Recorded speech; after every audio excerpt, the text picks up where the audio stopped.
Hello दोस्तों, आज की कहानी है अचानक आ बैठे देवरानी जेठानी के मायके वाले। जानकी जी की दो बहुएं थी, बड़ी बहू मीरा और छोटी बहू सलोनी। और दोनों ही एक से बढ़कर एक होती हैं, दोनों ही काम में बहुत आलसी होती हैं। ऐसे ही एक दिन जानकी जी अपनी दोनों बहुओं को बुलाती है और उनसे कहती है, अरे मैंने तुम्हें कुछ दिन पहले बताया था ना, मेरी बहन आने वाली है, तो वह कल ही आ रही है। तुम दोनों घर साफ कर दो अच्छे से, और हाँ, खाना भी अच्छा अच्छा बनाना जितने भी दिन मेरी बहन यहाँ रहे। क्या माँ जी, आप क्यों अपनी बहन को यहाँ बुला रही हो? मेरी तो वैसे भी तबीयत कुछ ठीक नहीं लग रही है।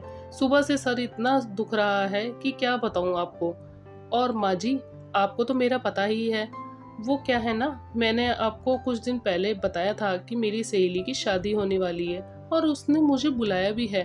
अब मेरी बचपन की सहेली है, मैं बस शादी में जाऊंगी तो अच्छा नहीं लगेगा ना, इसलिए मैं उसकी शादी के हर फंक्शन में जाऊंगी और फंक्शन कल से ही शुरू है। मैं तो वहाँ बिजी रहूंगी। तुम दोनों तो मेरी नाक कटवाओगी मेरी बहन के आगे। इससे अच्छा है कि मैं कोई बहाना बना दूं, कम से कम मेरी इज्जत तो बनी रहेगी। जानकी जी अपनी बहुओं की हरकत देखकर अपनी बहन को घर बुलाती ही नहीं है और बहाना बनाकर मना कर देती है। कुछ दिनों बाद जानकी जी अपनी तीनों बहुओं के साथ हॉल में बैठकर टीवी देख रही होती है। तभी सलोनी के मायके वाले सलोनी की माँ रीना, भाई श्याम, भाभी प्रिया और सलोनी की छोटी बहन मोनी वहाँ आ जाते हैं। अरे क्या बात है, लगता है सास बहू मिलकर टीवी देख रहे हैं। अरे माँ, भैया, भाभी, मोनी, आप सब यहाँ। दीदी, आप हमें देखकर कुछ ज्यादा ही खुश हो, इसीलिए ये सवाल कर रही हो कि हम सब यहाँ, या फिर हम सबको देखकर आपको अच्छा नहीं लग रहा? कैसी बात कर रही है मोनी तू भी? मुझे क्यों नहीं अच्छा लगेगा? अरे मैं तो बहुत खुश हूँ आप सबको यहाँ देखकर। अब क्या अपने मायके वालों से खड़े खड़े ही सारी बातें कर लेगी या फिर उन्हें बैठने को भी बोलेगी? अरे हाँ, मैं तो आपको बैठने के लिए बोलना ही भूल गई। आप सब खड़े क्यों हो? आओ ना, बैठो। सब लोग आराम से बैठकर बातें करने लगते हैं। अरे मीरा बेटा, तुम क्यों शांत खड़ी हो? तुम हमें अपना ही परिवार समझो, हमसे भी कुछ बातें करो। जी आंटी जी। तभी मीरा के मायके वाले भी आ जाते हैं। मीरा की माँ ज्योति, बड़ा भाई सचिन, छोटा भाई विनय, बड़ी भाभी ममता और उसकी दोनों बहन, सब लोग आ जाते हैं। लगता है मीरा तू हम लोगों को ही याद कर रही थी। देख, तू हमें याद कर रही थी और हम सब लोग यहाँ भी आ गए। माँ, आप सब यहाँ आइए ना, बैठिए। मीरा के परिवार वाले भी बैठने लगते हैं, लेकिन जगह ही कम पड़ जाती है। ये देखकर मीरा सलोनी से कहती है, देवरानी जी देखिए ना, आपके और मेरे परिवार वाले साथ ही आ गए हैं। बैठने की जगह भी नहीं हो रही। आप एक काम करिए ना, जल्दी से जाकर पड़ोस से कुछ कुर्सियां लेकर आइए। ठीक है, मैं अभी लाती हूँ। एक साथ दोनों बहुओं के मायके वाले आ गए थे। जैसे तैसे करके सलोनी और मीरा सबको आराम से बैठाकर दोनों रसोई में चली जाती है। सलोनी, मेरी माँ को ना प्याज के पकोड़े बहुत पसंद है और तुम प्याज के पकोड़े बहुत अच्छे बनाती हो, तो बना दो उनके लिए। ठीक है, मैं बना दूंगी प्याज के पकोड़े, लेकिन मेरे भैया भाभी को भी मलाई कोफ्ते बहुत पसंद है, तो आप उनके लिए मलाई कोफ्ता बना दो दीदी।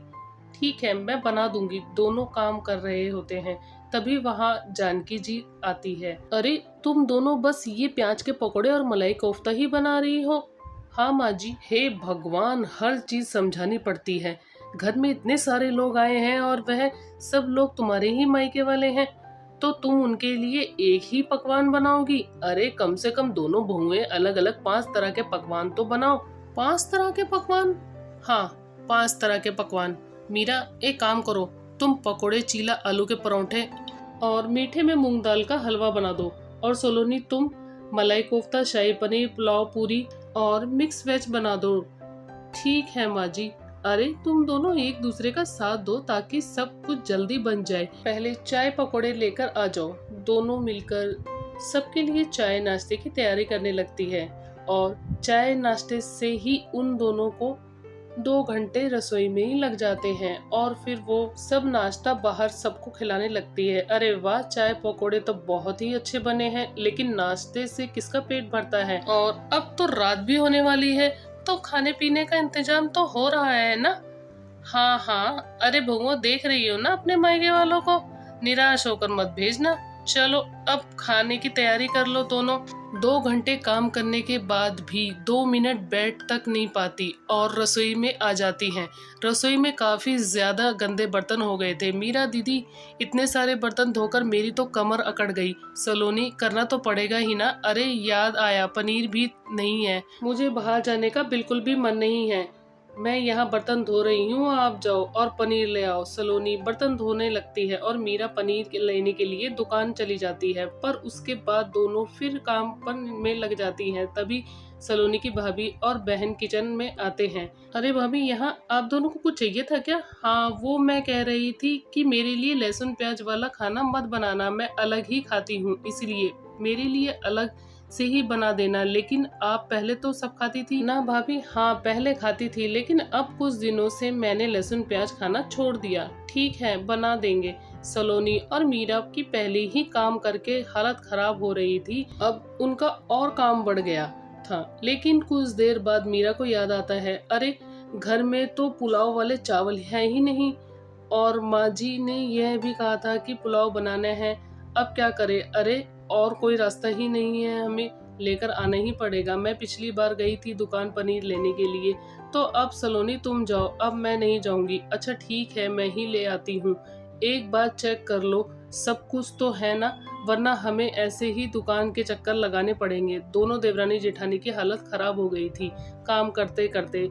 काफी देर बाद जैसे तैसे खाना बन जाता है और वह सबके लिए खाना परोस देती है। अरे वाह, इतना सब खाना! लगता है रसोई घर में आज काफी मेहनत की गई है।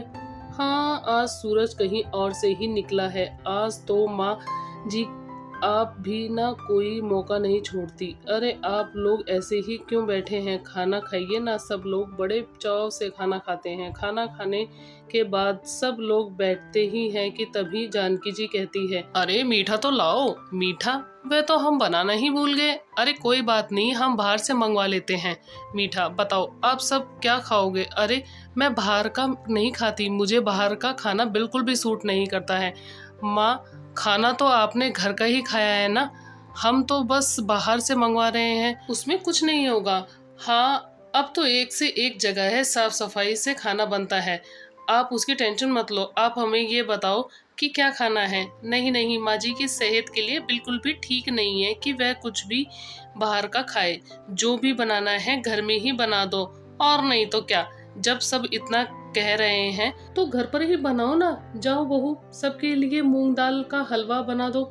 मैं मीठा नहीं खाती, लेकिन सब लोग मूंग दाल का हलवा खाएंगे तो मेरा मन भी ललचाएगा, इसलिए मेरे लिए अलग से बनाना। हम आपके लिए बाहर से ऑर्डर कर देते हैं। नहीं नहीं बहन, कौन कैसा बनाता है कुछ नहीं पता होता। मैंने देखा है बहुत जगह शुगर फ्री बोलकर शुगर ही खिला देते हैं, और माँ तो पहले से ही शुगर की मरीज है, तो मैं उनकी सेहत से कोई रिस्क नहीं ले सकता। ठीक है, हम बना देते हैं मीठा भी सभी के लिए। सुबह से रात हो जाती है, लेकिन दोनों देवरानी जेठानी को जरा सा भी आराम नहीं मिलता। रात के समय वे दोनों इतनी थक जाती हैं, जब रसोई साफ कर रही होती हैं तो उनकी वहीं आंख लग जाती है। तभी वहां जानकी जी आती है और उनको रसोई में सोता हुआ देखकर उठाती है। अरे तुम दोनों यहाँ क्यों सो रही हो? माँ जी, सुबह से 5 मिनट के लिए भी आराम से बैठी तक नहीं हूँ। अभी काम करते हुए जरा सी बैठी थी कि आंख लगी। हाँ हाँ सेम, क्या करे माँ जी, जो मीरा दीदी ने बताया वही मेरा भी हाल है। मैं भी बहुत थक गई हूँ। अब समझ आया तुम दोनों को? जो पहले इतने बहाने बनाती रहती थी, आज जब इतना काम करना पड़ा तो हालत खराब हो गई। इसलिए कहते हैं कि अपने शरीर को इतने आराम की आदत नहीं देनी चाहिए कि वे छोटा सा काम करके थक जाए। अपनी सास की बात दोनों बहुओं को समझ आ जाती है और फिर वह कभी किसी काम को मना नहीं करती। दोस्तों, आपको कहानी कैसी लगी कमेंट करके जरूर बताएं।